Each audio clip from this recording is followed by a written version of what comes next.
Hello everyone, my name is Nupur and I'm a third year PhD student in the School of Geography and Development. So from Naku, Arizona, I would like you to now go on the other side of the world, which is Nairobi, Kenya. And so my research is about looking at informal water supply and its interactions with municipal governance and how all this leads to water security at the household level in informal settlements of Nairobi. So in the summer of 2018, I was in this informal settlement called Kibera, which is one of the biggest settlement in sub-Saharan Africa. And I was talking to a person who had just arrived from the western part of Kenya to Kibera, and he was a water assistant to someone who was this big informal private water supplier in this informal settlement. And so what Mwangi was telling me is that if one day he could start a water supply business in Nairobi, it is pesa ya haraka, which means it is a cash cow. And so there was a perplexed expression on my face as to what does this mean? And he almost very evidently said that it's simple, just make the right connections. And so every year I go to Nairobi to conduct my fieldwork, I try to understand what does he mean by this statement where he says that, just make these like connections, the right connections. And so my research is actually about understanding these right connections is what Mwangi was trying to talk about. Globally, why it is important to look at this is because 2/3 of the world's population experiences water scarcity at least part of the year, whereas 500 million people face severe water scarcity all year round. Especially in Africa, in informal settlements, meaning low-income settlements, 61% of the population lives in shanty towns or low-income settlements or informal settlements who do not have a secure land tenure where the government cannot intervene because of its land tenure issues.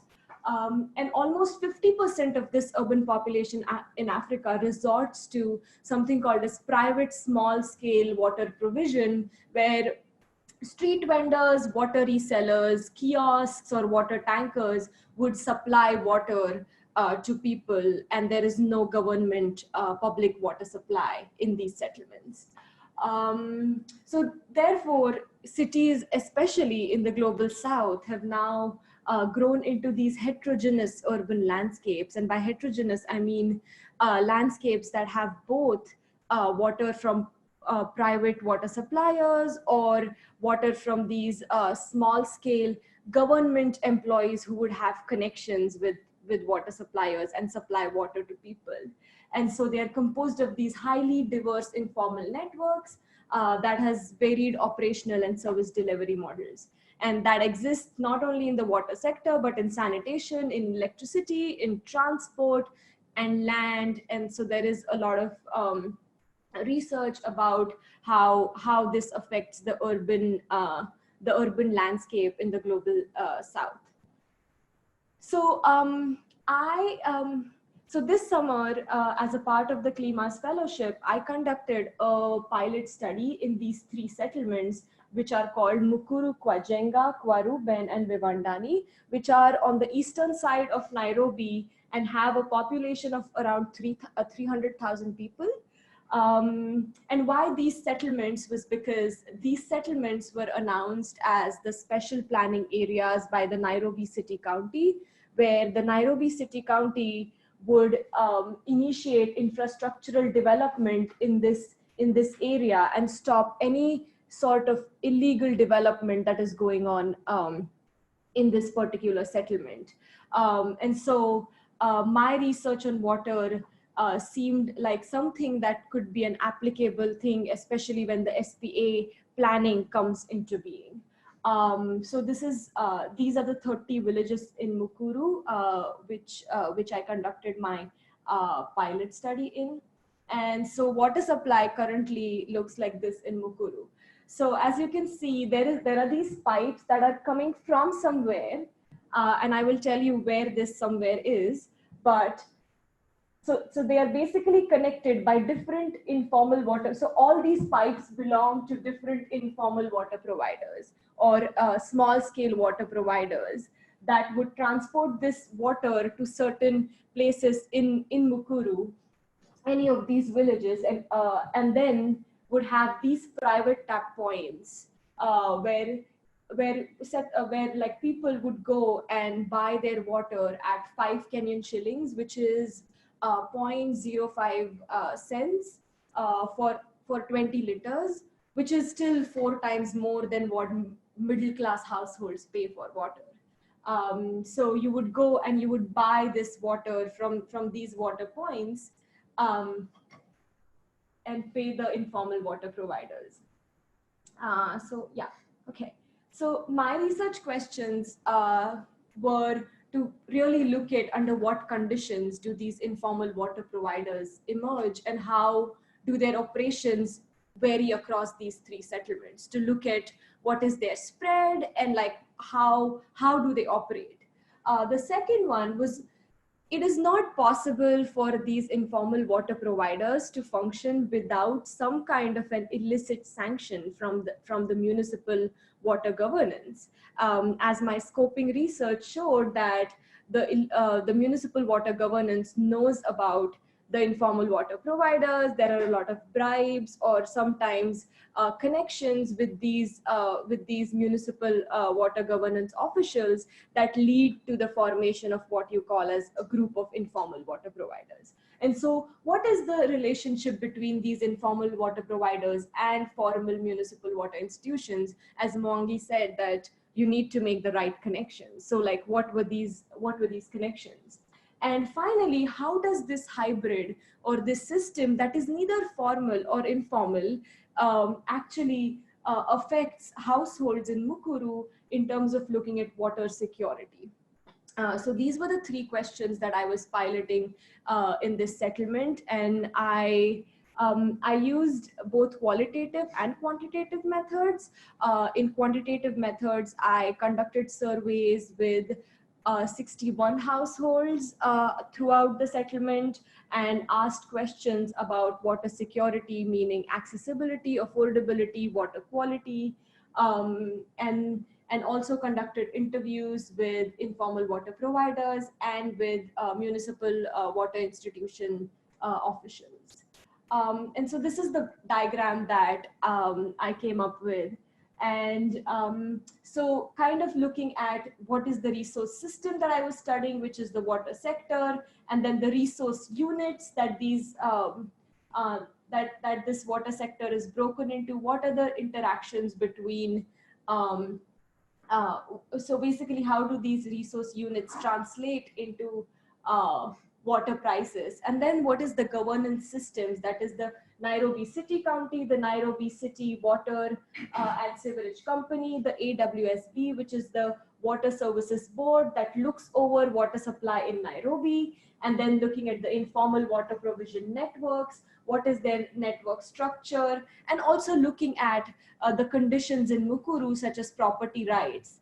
And then mainly looking at what were the rules or the operational rules that were in play, formal, such as what were the policies in Nairobi for water supply, but what were also certain rules between informal water providers and formal water providers. How much did they have to pay to get this water connection? How many times did they have to pay? How do they run this business? And how does this all work? And finally, how do the users of the actors in this system, such as the households, are affected by this system?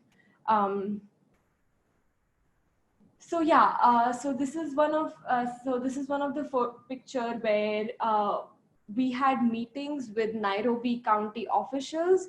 These are all informal water providers, and this side was the Nairobi County officials who did not want to take a picture. They were like, no photos. But this side is all informal water providers actually in a meeting talking about what their issues were with water supply and how they could talk to the Nairobi water governance about illicit water connections that they have, and yeah. So during these meetings, what came up was that it is a self-evident, or it is a practice that is rampant in all informal settlements in Nairobi. And the only way that you can ensure affordability, accessibility, and quality of water is if informal water providers and Nairobi County officials work together. Because in an informal settlement, it is not possible to have government intervention to a point, because to a point that you could actually have water infrastructure laid formally, because of the land tenure issues. A lot of this land is in conflict. A lot of this land, the people that live on this land do not own this land. And so of course all these problems date back to the colonial era, where these settlements were built due to people coming from rural areas to urban areas and settling on a part of the land. So this was an exercise that was conducted, which is a big part of my methodology, even during the dissertation research, to have these meetings and like talk about what is useful to both, and coming up with research questions from this exercise.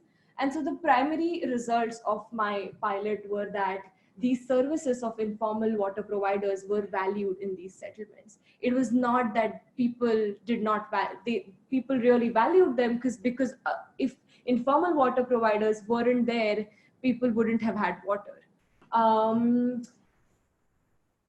Another important thing was that if people go and take formal connections from Nairobi Water County, they have to pay monthly. But all these people work in these settlements are daily wage laborers. So what they liked is that I could negotiate with a with a trusted network on everyday basis, and also get credits, which the Nairobi water system wouldn't allow, because you have a bill at the end of the month that you have to pay, which their way of working and their jobs wouldn't allow them to. And then a lot of households were water secure only in terms of the affordability and the quality of water. The spread of informal water providers had already improved access and reliability. And so the meetings with informal water providers and now Nairobi County was that how could we work together to improve the quality? How could we improve these pipes to improve the quality, and of course regulate the prices for affordability. However, what is alarming is that 91% of the households almost spent 1/4 of their income on water, which is a lot. And then there were formal procedures and there were diverse rules in use between these municipal water governance institutions and informal water providers that shaped this dynamic. And therefore, this needs more understanding to lead any intervention in informal settlements to get more water supply. So as outcomes during the year, I did the data analysis of my pilot study, and I'm going to be presenting at a conference in April, and I'm writing a journal article with my advisor on this topic. I also applied to external research grants to fund my dissertation research, and then the CLIMAS blog post, and this helped in redefining methodology. I had not thought about having these meetings and workshops with Nairobi Water County members and having informal water providers in these meetings, and like try to understand what were the common problems and have the research directed towards that. And then research permits, research affiliation with University of Nairobi, and the comprehensive exams. So the next steps is I plan to conduct my dissertation field research in Mukuru settlements between June and January 2021, and I would disseminate my preliminary findings from the dissertation research with Nairobi County, especially the SPA, which is the Special Planning Area of the Nairobi County. So with the committee members there, and present my dissertation research as 3 peer-reviewed journal articles. And yeah, I would like to thank my all the funders previously and even who funded the pilot study, my advisor, Dr. Tom Evans, and his research group at the School of Geography and Development, and all the people who I worked with in Nairobi to conduct this research. Thank you.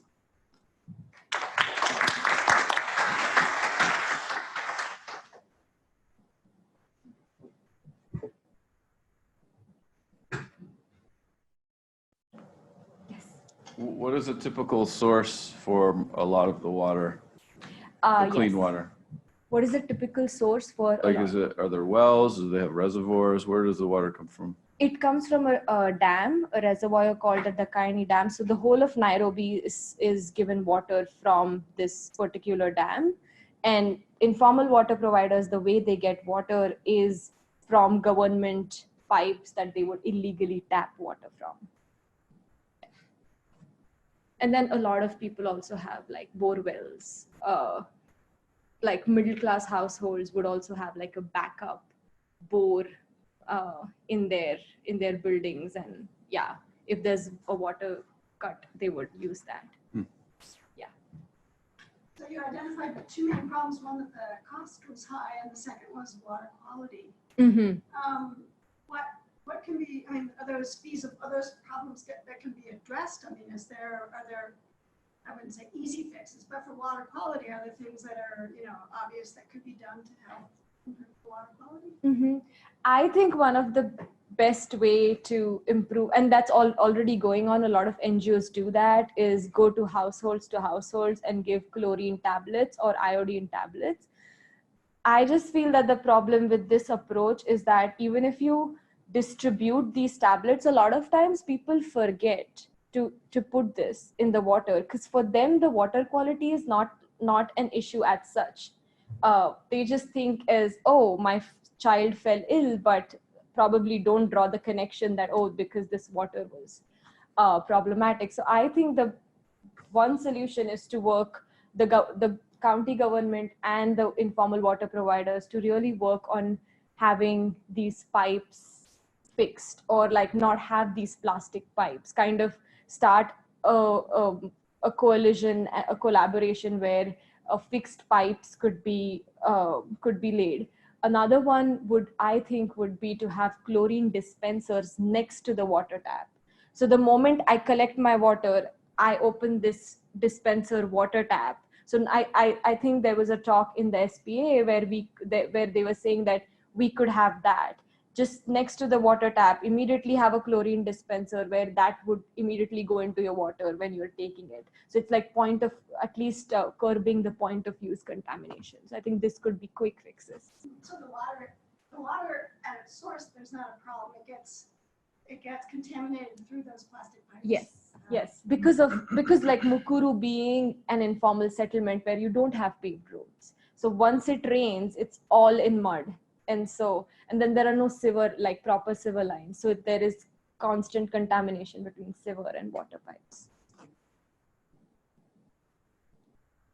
Yes. I had a question about how you are received by the SPA, and like, what is that relationship like, and do they listen to you?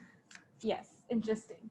They definitely do not take me seriously, because they think that I am going there for like 3 months doing my research and then I go back. So at that point, they are very serious about, oh, great. Okay, so your findings could actually tell us so many households have like cholera, or so many households have affordability, accessibility issues, which is great. So they are interested in that information to be able to apply for funding from different agencies to, fund all of this infrastructure intervention. But they also kind of at that time feel that, oh, but she's going back. So I really hope that when I go back for my dissertation fieldwork, which is for like 7 months, when I will be there, that would be like a more stronger relationship where, okay, like having like an exchange of, like talks about, okay, this is the data that I would like, give you. And so it's a tricky relationship that I've been,